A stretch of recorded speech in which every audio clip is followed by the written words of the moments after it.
Students, आज का video हमारा procedure for testing of hypothesis के बारे में है। जैसे कि आप सभी को पता है कि हाइपोथेसिस टेस्टिंग में हम लोग कैसे कैसे हाइपोथेसिस देख रहे थे। दो तरह का है, एक नल हाइपोथेसिस जिसे हम H0 से डिनोट कर रहे थे और दूसरा थे हमारा H1। तो अब तब हम लोग कंसिडर कर रहे थे कि H0 कोई स्टेटमेंट है, वो एक न्यूट्रल स्टेटमेंट है अबाउट द पॉपुलेशन। कैसा होगा अगर कोई पूछ रहा है कि सैंपल मीन पॉपुलेशन मीन के बराबर है कि नहीं, तो हम लोग कंसिडर कर लेंगे कि हमारा सैंपल मीन जो है वो पॉपुलेशन मीन के बराबर होंगे। और दूसरा क्या है, हमारा सैंपल मीन हो सकता है not equal to population mean, हो सकता है ग्रेटर, हो सकता है लेस। ये हमारा ऑल्टरनेटिव हाइपोथेसिस। अब ये हाइपोथेसिस में से हम लोगों को डिसाइड करना पड़ेगा कि ये नाल एक्सेप्ट होगा, नाल हाइपोथेसिस वाला पोर्शन एक्सेप्ट होगा या ऑल्टरनेटिव वाला। इसीलिए हम लोग क्या करेंगे, इसको टेस्ट करेंगे कि टेस्टिंग ऑफ क्या करेंगे, ये हाइपोथेसिस को टेस्ट करेंगे कौन सा वाला हमारा एक्सेप्ट हो, कौन सा रिजेक्ट हो।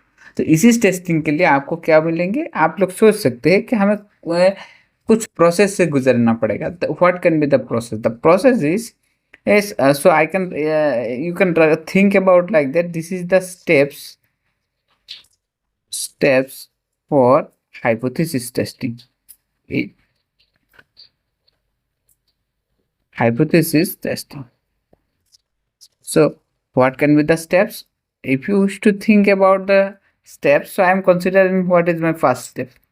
So for first step, that will be your for the first step, that will be considering the null hypothesis and alternative hypothesis. आपको क्या करना पड़ेगा, ये H0 और H1 को आपको डिसाइड करना पड़ेगा, वही आपका फर्स्ट स्टेप है। किसी भी प्रॉब्लम को आप इस तरह से देखेंगे टेस्टिंग ऑफ हाइपोथेसिस की। What is the second step? Second step में आप लोग कोई सा भी प्रॉब्लम को क्या देखेंगे, level of significance. Level of significance, ये लेवल ऑफ सिग्निफिकेंस क्या है, इसका डेफिनेशन आप लोगों ने पढ़ के रखे हैं, साइज ऑफ क्रिटिकल रीजन। तो साइज ऑफ क्रिटिकल रीजन, तो यही हमारा दूसरा टॉपिक, दूसरा स्टेप होगा कि साइज ऑफ क्रिटिकल रीजन के बारे में सोच लेना कि ये साइज हमारा जो अल्फा होता है वो क्या 5% है, वो क्या 10% है, वो क्या आपके 1% है। इसी के बारे में आपको डिसाइड करना पड़ेगा। तो कितने लेवल ऑफ सिग्निफिकेंस, कितना रिलायबिलिटी आपको चाहिए, उसी के हिसाब से ये लेवल ऑफ सिग्निफिकेंस आप डिसाइड कर लेंगे। तो ये आपका दूसरा स्टेप हो जाएगा। Now come into the third step. What can be the third step? Third step में आपको ये जो टेस्ट स्टैटिस्टिक है, वो टेस्ट स्टैटिस्टिक को डिसाइड और कैलकुलेट करना पड़ेगा। तो हमें क्या करना पड़ेगा, टेस्ट स्टैटिस्टिक, जो टेस्ट स्टैटिस्टिक्स एक फंक्शन होता है, वो फंक्शन किससे बना होता है, function of x1 x2 dot dot xn। Main portion जो है आपको डिसाइड करना पड़ेगा कौन सा टेस्ट स्टैटिस्टिक्स आप कौन से टेस्ट में यूज करेंगे, वही आपका मेन टास्क होगा। अगर आप देख रहे हैं 1 सैंपल कंपैरिजन हो सकता है, 2 सैंपल हो सकता है, वेरिएंस का रेशियो हो सकता है, सिंगल वेरिएंस हो सकता है, तो सारा कुछ आपका ये टेस्ट स्टैटिस्टिक्स के ऊपर डिसाइड करेगा। ये टेस्ट स्टैटिस्टिक्स डिसाइड करना ना मोस्ट इम्पॉर्टेंट काम बन जाएगा आपके लिए। So you will have test statistic, आपको डिसाइड करना पड़ेगा which one you will gonna use for the particular problem. आपको ये टेस्ट स्टैटिस्टिक्स डिसाइड करना पड़ेगा और यही टेस्ट स्टैटिस्टिक्स को आपको कैलकुलेट भी करना पड़ेगा।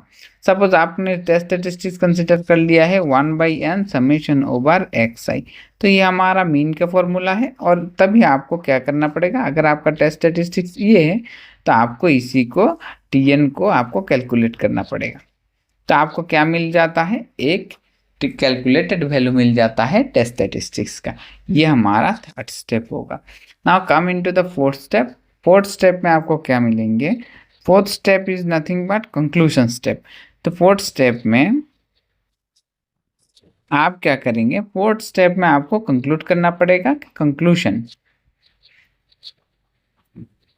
कंक्लूजन किस बारे में, कंक्लूजन कि हमारा नल हाइपोथेसिस एक्सेप्ट होगा या अल्टरनेटिव हाइपोथेसिस एक्सेप्ट होगा।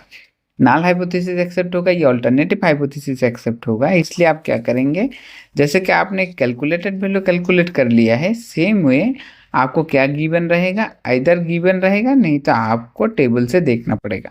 गिवन होगा कि एक टी टेबुलेटेड वैल्यू आपको गिवन रहेगा उस पर्टिकुलर लेवल ऑफ सिग्निफिकेंस पे।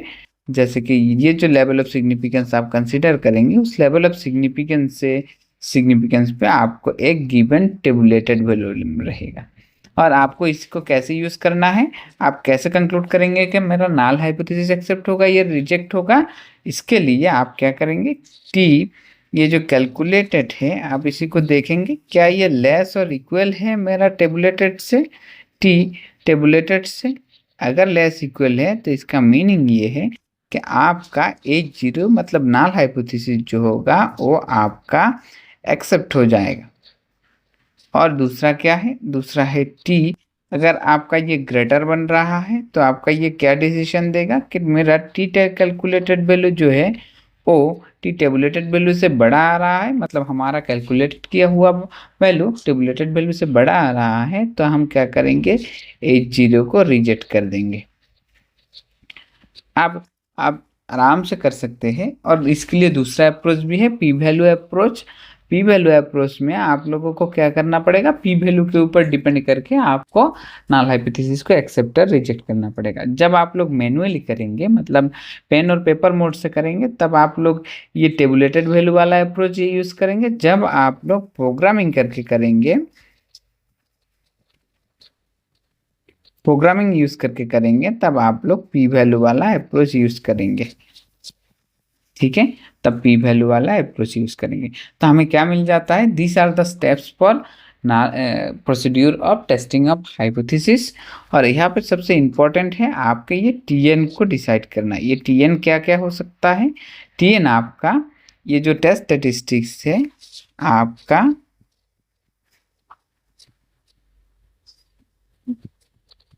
ये जो टेस्ट स्टेटिस्टिक है, ये टेस्ट स्टेटिस्टिक आपका फंक्शन ऑफ रैंडम वेरिएबल होता है। तो ये किस तरह का हो सकता है, टी हो सकता है, टी टेस्ट हो सकता है, वो भी इसके लिए भी दो टाइप होगा आपका, एक 1 सैंपल, एक 2 सैंपल, और एक होगा सेकंड आपका क्या हो सकता है कि जेड टेस्ट हो सकता है। जेड टेस्ट में भी से कि एक 1 सैंपल, एक 2 सैंपल। जेड आपको टी में दूसरा देखने को मिल जाएगा pair T test, pair T test. और क्या देखने को मिल जाएगा, टी यूज करके आपको कोरिलेशन भी देखने को मिल जाएगा, कोरिलेशन टेस्ट, कोरिलेशन टेस्ट भी देखने को मिल जाएगा। और मैं सारा ही कुछ आपको लिख के दे रहा हूँ ताकि कौन सा टेस्ट स्टैटिस्टिक्स कब यूज करना होगा और इनके बारे में हम लोग डिटेल में देखेंगे, क्या है हमारा टी टेस्ट और टी टेस्ट कब यूज होगा, ये सब कुछ आप लोग देखेंगे। जेड के लिए भी सेम, आप पेयर टी के लिए भी आप देखेंगे कोरिलेशन टेस्ट कैसे करते हैं टी को यूज करके, ये सारा कुछ देखेंगे। और भी टेस्ट स्टैटिस्टिक्स है हमारा, जैसे कि आपका एफ टेस्ट, जब वेरिएशन का रेशियो होगा, का स्क्वायर होगा, का square independence of attribute test होगा। तो यही सारा टेस्ट आप लोगों को करने को मिल जाएगा। हर किसी को हम लोग 1 by 1 डिस्कस करेंगे, तब आपको पता चल जाएगा कौन सा टेस्ट स्टेटिस्टिक्स आपको कब लेना है, और उसी के ऊपर हम लोग 2-4 एग्जाम्पल करके हर किसी में से डिस्कस करेंगे। Thank you for watching.